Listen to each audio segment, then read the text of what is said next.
Welcome to Pete and Hannah's Watchlist. I'm your host, Pete Mitchell. I'm here with my great co-host, Hannah. Hello, people. Hannah, we're here today for AFI Top 100 10-Year Revisited. That's right. But before we begin, let us tell the viewers and the listeners what they should do. Pretty please leave a like and subscribe to our channel. Subscribe. Leave a comment down below. Your feedback on the show, thoughts, feelings, questions, comments, or queries, leave that in the comments below. Hit the notification button and you'll get great content like this one, including What's Next, the show where we help you figure out what to watch next. A little movie I like to call I Know What You Did Last Summer. I found out what they did. Did you? Yeah. Did you really? Yeah. Did you really, Hannah? Yeah. And today we're doing AFI Top 100. Tomorrow is movie news. And on the last day of the week, Friday, is... Game time. Game time. Blockbuster. I think I lead. Sure. Sure. Okay. Hannah, let's get on to today's show. And today's show is all about the General. Ah, Now, what is the General, you might ask? Well, Hannah... I thought it was a guy, but it's actually a locomotive. That is correct. It's a silent movie by Buster Keaton, and it's number 18 on the AFI Top 100 10-Year Revisited list. And where did we watch it? We watched it on Tubi. You can watch it free on Tubi. A lot of Buster Keaton movies there. It is came out of copyright in the 50s, and it's been free, and people have done 4Ks and DVDs and Blu-rays and all those things. Yeah. But now it's free on Tubi. A lot of Buster Keaton movies are actually there on Tubi. It's very easy to find. This is the first time we both watched it, so it's fresh eyes. So it's actually quite good. We haven't had one of those for a while. Yeah, I know. Elevator pitch. After being rejected by the Confederate Army, not realizing it was because of his crucial role of a conductor Being on an engineer. engineer on a Locomotive. Yep. But he Train. loses his train, and he must And the girl he's in love with love is on with his that. life. He's loved with two people: the General, which is his train, His and train and Annabelle, his his woman. woman. And he must, because Union spies have seized it, so he must get it back, and he has to go through enemy lines. Yeah. This movie is directed by Buster Keaton and Clyde Bruckman. A screenplay was by Al Boasberg, Buster Keaton, Charles Smith, Clyde Bruckman. It's based on the Great Locomotive Chase, which is the 1863 memoir from the Union soldier William Pettinger. It was produced by Joseph Shenak from United Artists. And Buster Keaton starred in the movie. Cinematographer was Dover Jennings. Edited by Buster Keaton and Sherman Kell. Music by William P. Perry. And the production company was the Buster Keaton Production Company and Joseph Jetchelik. And it was distributed by United Artists. The release date was it was played on New Year's Eve in Tokyo. And it was also played in the New York City Capitol Theatre, February 5th, 1927. Interesting. Budget was $750,000 and made just a little bit over $1 million. Let's have a look at some of the movies from 1927, Hannah. Oh, wow. That would be hard to find. Okay, we've had one on this list already, which was Sunrise of Two Humans. Yep, Student Solid. Prince of Old Heidelberg. Oh, yep. Love, My Best Girl, Wings, famous movie. Wings is the Academy Award winner. Yeah. The Patent Leather Kid, Jesse James. The Gaucho, Seventh Heaven. Not the... Not the show. The Jazz Singer, Old Wilson. Oh, that's the talking picture, no? Yeah, it is. King of Kings. So this is a silent movie. Buster Keaton was excited actually to be in talkies because he liked the sound effects. Yeah, it would be cool with when you're doing and stuff he also like had that. a real deep voice, and he thought he was going to be a real star. Didn't work out that way for him, but Buster Keaton was a very popular vaudeville actor, went into movies, did not like... his father, who was a famous vaudeville actor, did not like him going into movies. He said it was beneath him. And so he ended up being an absolute star. He made a couple of wrong decisions. He sold his company and all his movies to MGM, whereas Charlie Chaplin, Harry Lloyd, they kept their movies, created their own company, United Artists. He did that with Douglas Fairbanks, which we've talked many times on the channel before. And Buster Keaton ended up being poor because he got sacked from MGM because of his drunken ways. But yeah, they do that. his third wife, and when he died in 1966, he died of lung cancer because he was a big smoker. Yep. Said that the last 10 years of his life was his most successful. He was in a lot of works, a lot of pictures, including Sunset Boulevard, which we're going to have on this list. He actually plays himself.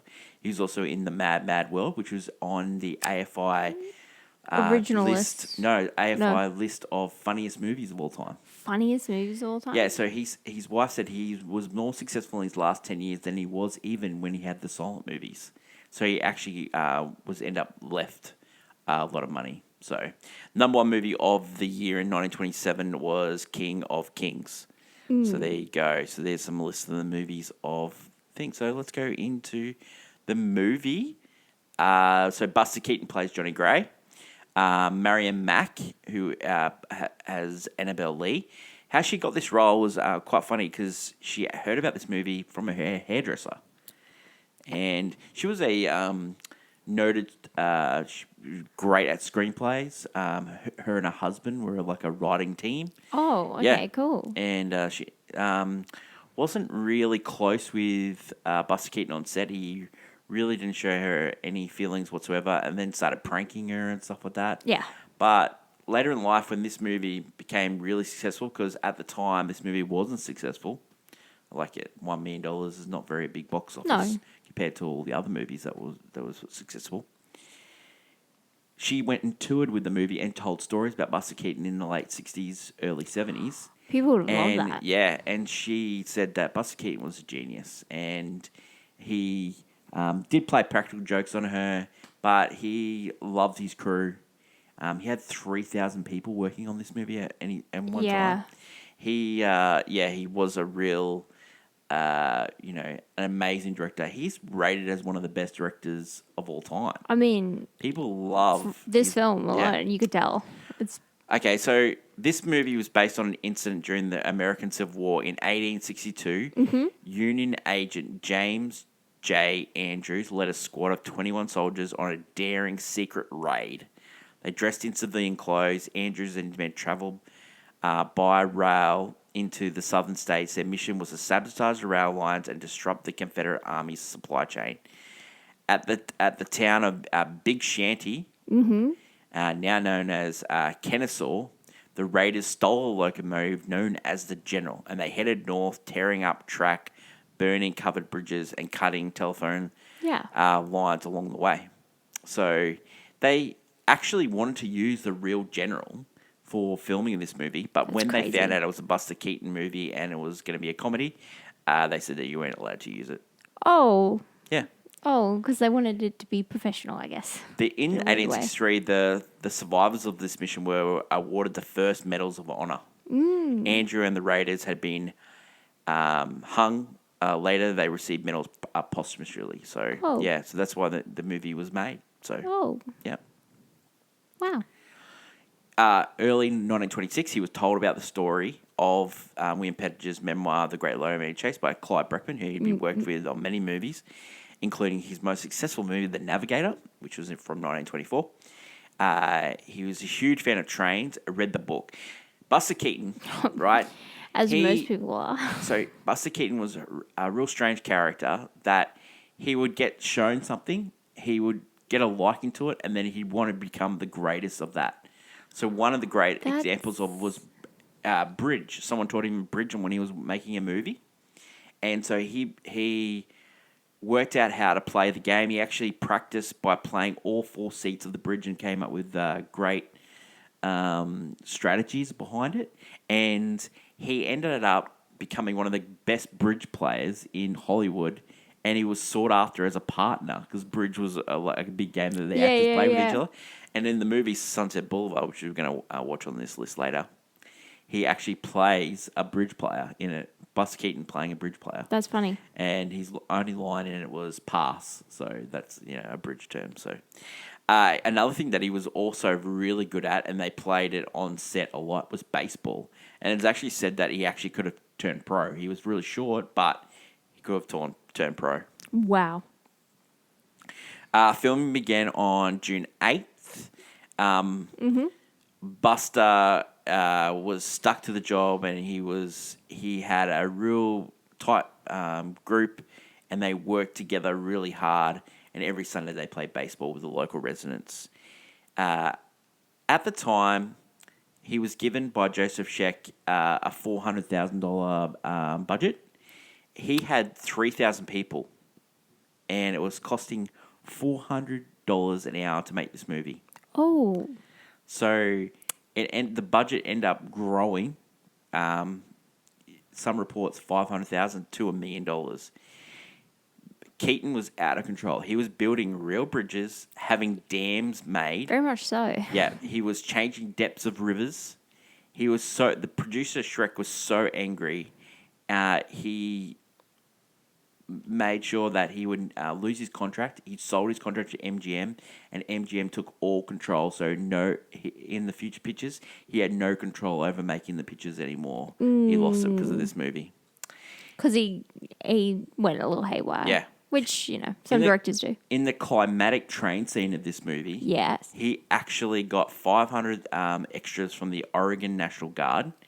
The train wreck of Texas cost $42,000 in 1927. That is huge. That's massive. The most expensive single shot in the silent film history. Of course. Yeah. It became a tourist attraction, and until it was the locomotive was salvaged for scrap metal in World War II. In the last scene, there was a fire that broke out. Yeah. And it cost $50,000 because it forced Keaton and the crew to fight the fire. Oh. Yeah. Oh. And then they ended up having to return to Los Angeles due to the excessive smoke. Oh. Okay, so on its initial release, the film largely failed to praise critics. Variety reported of the theater which it played, because it played after a movie called Flesh and the Devil, which was a highly successful film at the time. Yeah. And The General was far from funny, and it made the theater look like it was going broke because it was a flop. New York Times reviewer Mordred Hall, great name. The production itself is singularly well mounted, but the fun is not exactly plentiful. This is by no means as good as Mr. Keaton's previous efforts. Los Angeles Times reported that the picture was neither a straight comedy nor was altogether thrilling. You got to remember, like, Buster Keaton had come off some great movies, like the Sherlock Holmes Jr. movie, The Navigator. These are all highly successful comedies. Comedies. Yeah.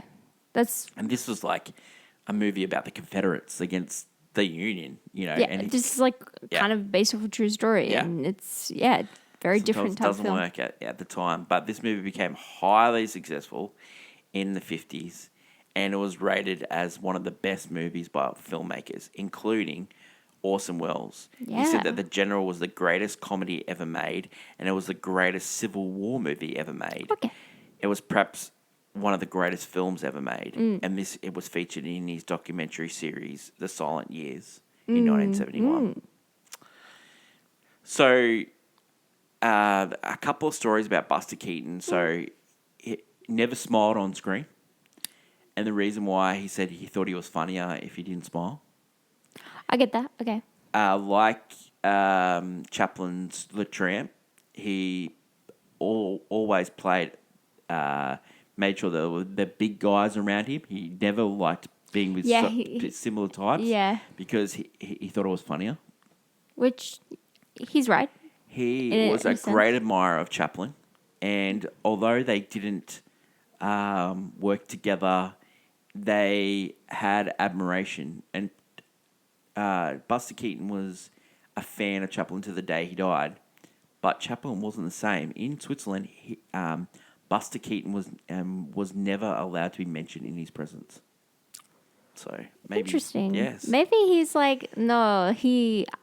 Sometimes when people have competition, they don't love ever hearing the other's name uttered, because in a weird way they're like competitors, sort of in the field.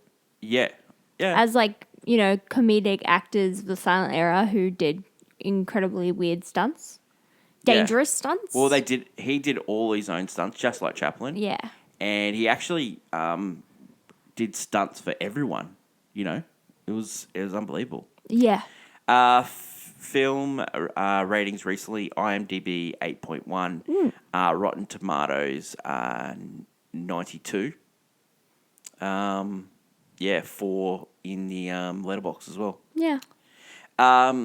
So every Thursday on the channel we do a segment called Hottie Hot Takes, and last Thursday we did Would You Survive a Slasher Movie? And Hannah said she wouldn't. I wouldn't, unless I have some backup.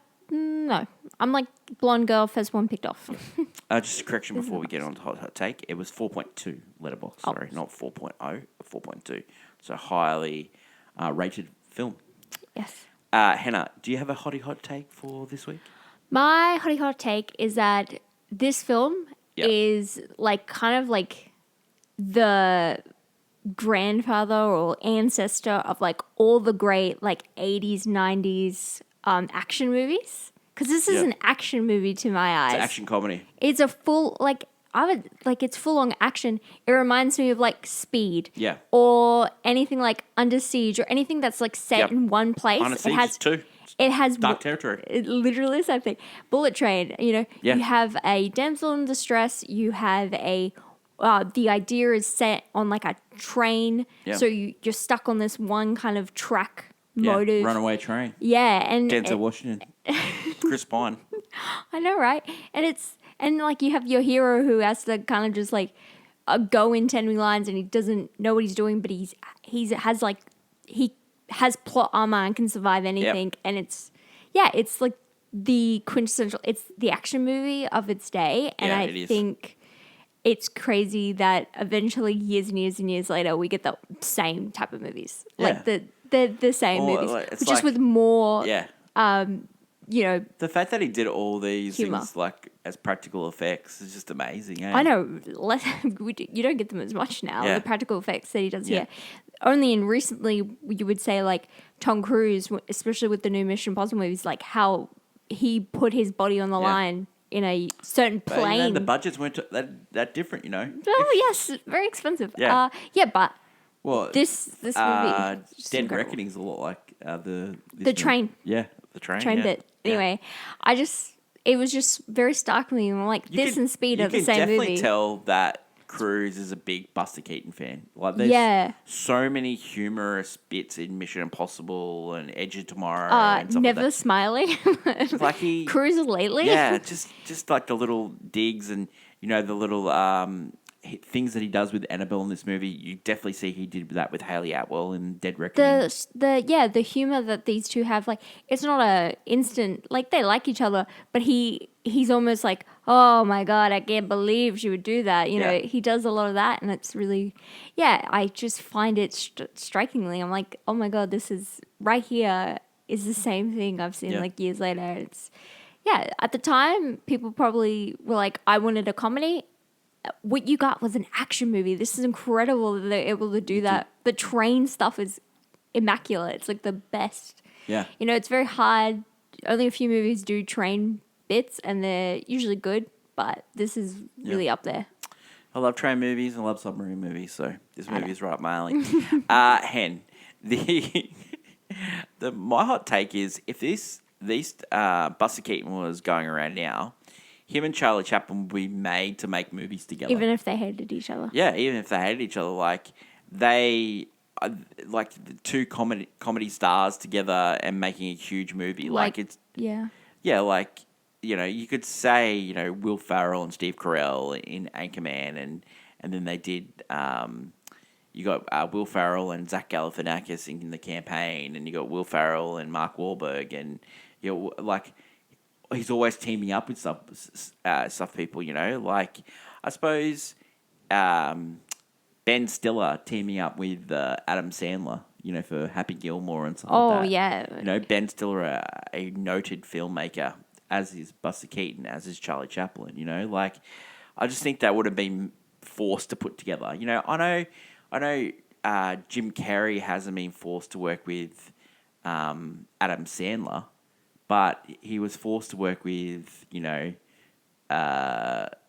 many other people, Jim Carrey, you know what I mean? Like, Yeah, comedians are forced to work with other comedians because Yeah. it seemed to be funny. Jim Carrey worked with Steve Carell in Burt Wonderstone, like, so they're forced to work together, like, I just think that 100% they would have made them work kind together. of like Al Pacino and Robert De Niro. Yeah. Like, But they're the two great actors at the time, and then even Arnold Schwarzenegger and Sylvester Stallone, they ended up working together on The Expendables because people wanted to see them together.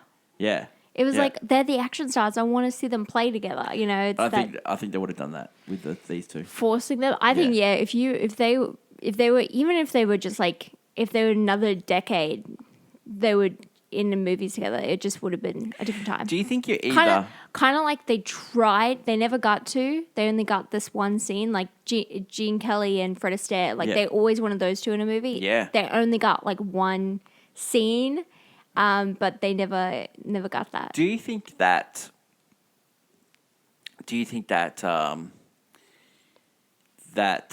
Yeah, I've lost my train of thought here, but trains. Yeah, trains. Love it. No. Do you think that if you, with Buster Keaton, you're either a fan of his or you're a fan of Charlie Chaplin? Can you be a fan of both? Like back in the day, do you reckon people went to both movies, or do you think, no, I'm a Charlie Chaplin fan? Like, it's a bit like now. Like a lot of people in the '90s were either Adam Sandler fan or a Jim Carrey fan. They weren't both. Like. Some people are huge Will Ferrell fans, but some people are not. They're more. Do you want to I know what you're trying to say. They had fan bases and do you reckon they had each other. multiple? I think because they did like very similar stuff. And I do think definitely they had some people at the time. It would have been like, I don't like Buster Keaton. I'm more of a Charlie Chaplin. I could definitely see people having that debate.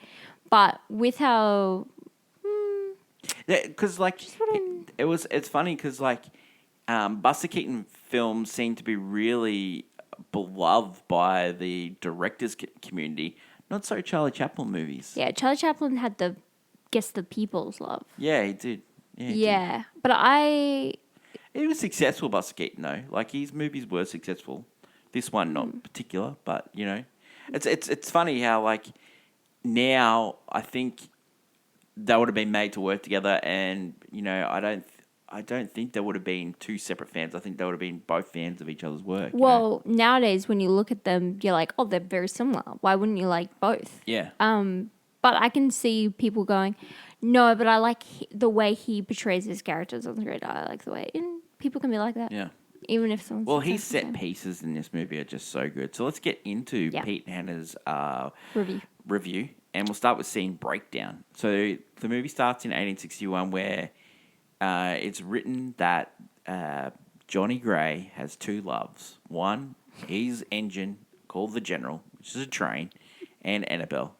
So he puts the General into park and goes to see Annabelle. He has kids following him because he's sort of like a hero of the local community. Yeah, because he's a train guy. But guess what happens? The Civil War breaks out, and the South is fighting the North, and Annabelle says, you have to go and enlist. So it is crazy that there's two movies on this list where POV, we're the South. Yeah. he goes to enlist. First in line. But before that, he gives a photo to Annabelle, and the photo he gives her is the photo of his engine. Yeah. His two loves together. So he's rejected because the reason why, and he doesn't know this at the time, his job ferrying being an engine driver is so much much more important to the cause than fighting for it. But his love tells him that he didn't get in line. Don't lie to me. Don't speak into you're in uniform. So that sucks. So sitting on the side of the train, and he starts going up and down. The train starts moving, and it's very well done. The scene of him sitting on it and the rail, the actual, it starts going up. But the worst thing of all happens. Hen, the General. So he's lost his love. Yep. and the general gets hijacked by the Union. 1 year later. Wow. 1 year later, and it gets hijacked. Yep. But that's not just all. It gets Guess who was in the train as a hostage. Annabelle. So he's lost both loves again. So Johnny chases down the general. He chases it by himself. Yeah. He is full Tom Cruise. So he's got a locomotive behind, and it's got a cannon.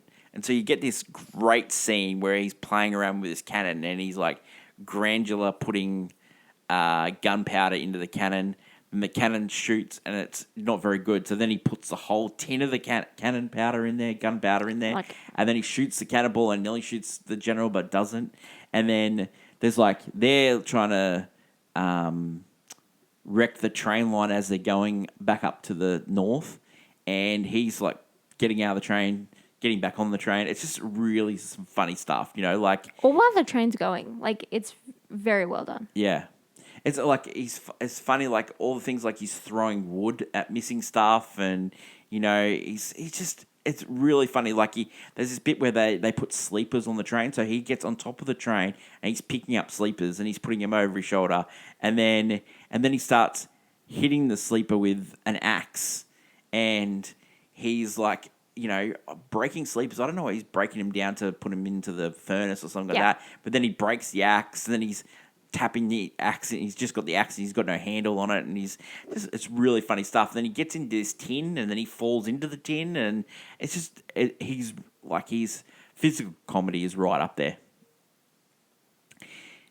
He finally goes into this house, and he's stopped, and he's lost sort of track of the train. So they've thought the Union have seen the fact that there's only one guy on the train, because they thought it was a whole team. Yeah.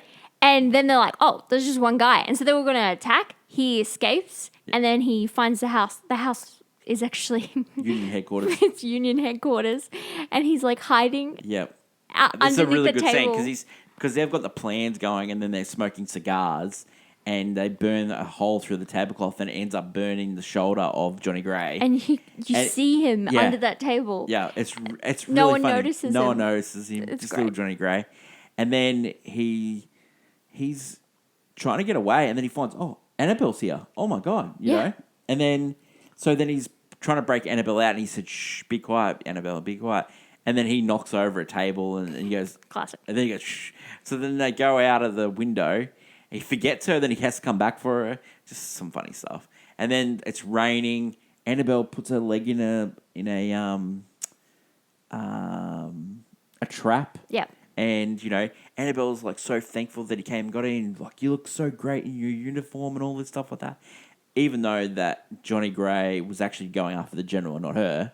And yeah, I know. It was just yeah. He kind of took that as, oh, of course, babe. And so they steal the general, and then they're in a cat and mouse game with the other Union Yeah, officers. because they're trying to steal it back. Yeah. And so he's sort of throwing stuff onto the train tracks to slow them down. All while they're destroying the train tracks. Yeah. It's great. And so he's going down, and then they stop of this thing, and then Annabelle gets off and ties a rope between two trees. Meanwhile, Johnny Gray's throwing timber, and this is so funny. He's throwing timber onto the train, and it falls off, nearly falls on him, and he runs back, and then he throws another one off. Then he gets onto the train, and he goes, where's Annabelle? And then he sees Annabelle, and goes, oh, that's not going to work. Actually, it does work. The trees go on the train, and wrecks the tracks and stuff like that. And he's just in this little cabin, the little cabin that it's towing, and he's throwing stuff out of the train, and trying to speed it up. So then they get to this bridge. Oh no! Before they get to the bridge, they get to this water tower where they have to fill the furnace up with water to make it hot, to make it go faster. And this is a scene where he drenches Annabelle. Now that wasn't actually in the script. He actually did it on purpose as a joke.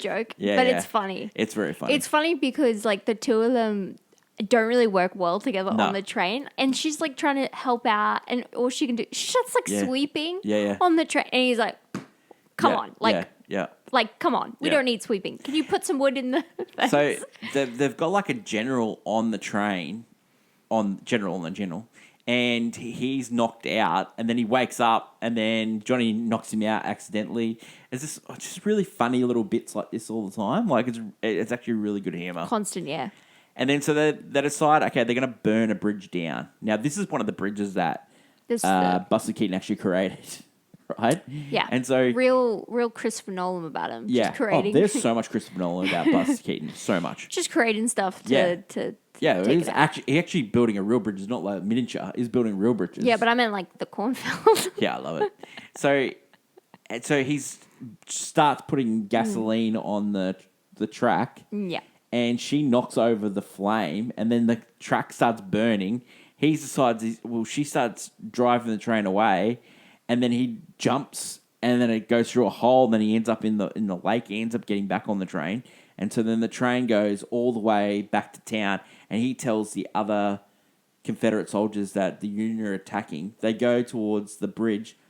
They send a train over the bridge, a la Dead Reckoning, and it burns, and the train falls down. The Lone Ranger. Yeah, a la Lone Ranger. And then the Confederates start attacking. Then what happens is they've got these cannons going, and Johnny Gray's mucking around with these cannons, and he puts one up in the air, and the cannonball goes up, and he looks up, and he's like, "Where's that cannonball going?" And then it Dead.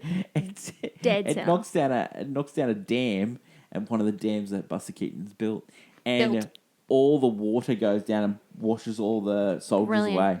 Brilliant. And so he ends up going back to the thing, and then they driving the general back. The general wakes up. I think he's a general. Like, he's a big leader of the Union Army, and so he takes him to see the leader of the Confederates, and the Confederate guy goes, "Oh, well done." And he goes, "You're not a soldier." And he goes, "No, I'm not a soldier." He goes, "Well, get that shirt off." And then he gets the shirt off, and then they give him a new fresh uniform. He's made a lieutenant, and so he's done it. He's earned her love. He's earned her love. He finally gets his lieutenant uniform, and then he goes and sees Annabelle, and then all the soldiers wake up, and all the soldiers start saluting him, and so he has to sit on the side of the train kissing his love, plus saluting people as he goes away. And it is one of the funniest bits I've ever seen in movies. The end. And that's the end. That good. Yeah. Reasons to see. Wow. It's an incredible action comedy. It's so good. Buster Keaton is literally an auteur. You know, he's like, you can see why he's one of the greats that people talk about, especially in the directing world. You can definitely tell. Like, I was just amazed at, like, it's, you know, we're talking about the 20s and seeing this whole train. It was incredible. Because a lot of the time with silent pictures, you know, they can be made in like a day with just some like background sets. But this is a full-on motion picture production. Yeah. And it's really incredibly well made. Yeah, it's so well made. It looks amazing. Like, some pictures today wish they looked as good as this. Yeah, especially the action scenes. Yeah. Like, look, I brought up Lone Ranger, but the Lone Ranger, if I think about it too much, I'm like, that was more CGI than that was real train. I know, right? And I'm like, oh, wow, you know, that does the same thing. Reason not to? POV, the South. Yeah, it is. It's weird. It's a weird movie because I wouldn't say it highlights.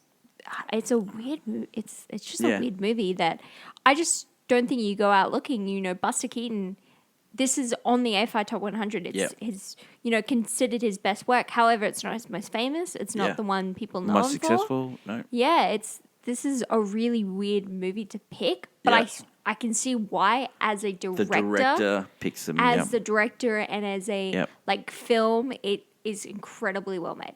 Yeah. But I do find it interesting. It's funny how critics didn't find it funny at the time, but it is funny.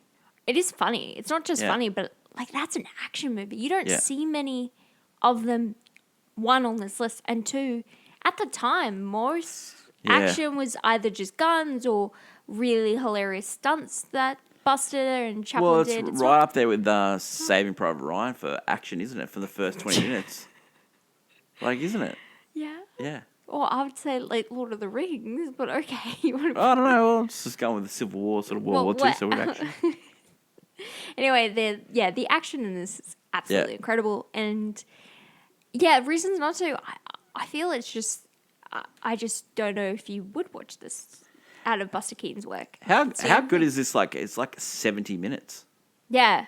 I know, it completely captures exactly what it needs to. Do you know this wasn't on the original list either? So they've actually gone back and added this one. Yeah, definitely someone had a love affair for this movie. I don't know if it will be on the next list. I really don't. I don't think so either. It's really hard to say Buster Keaton maybe even makes it to the next list. Yeah.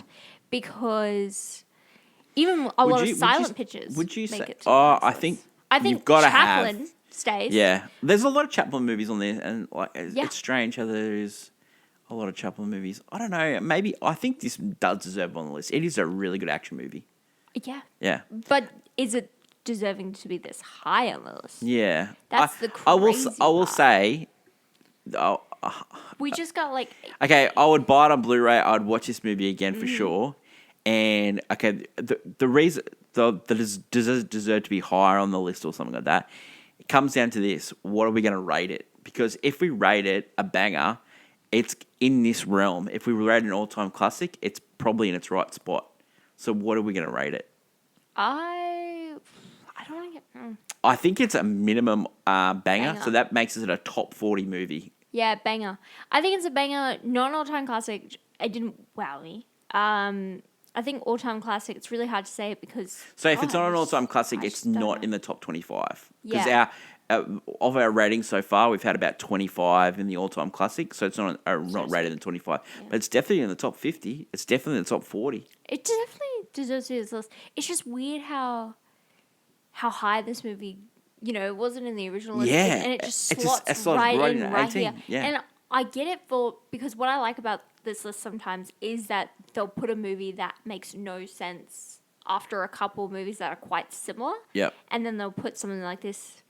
And that's great and all, but does it deserve to be in the spot? Like, it's not the last silent movie. So the last silent movie is City Lights. Yeah. And so that went up actually 65 spots. Went up from 76 to 11. Someone got a Chaplin. Yeah. So maybe they were told because in the original list there wasn't many silent films in the top 30. Maybe they were told, hey guys, you got to put some silent movies in the top 30. I get a Buster and I get a Chaplin. I get that.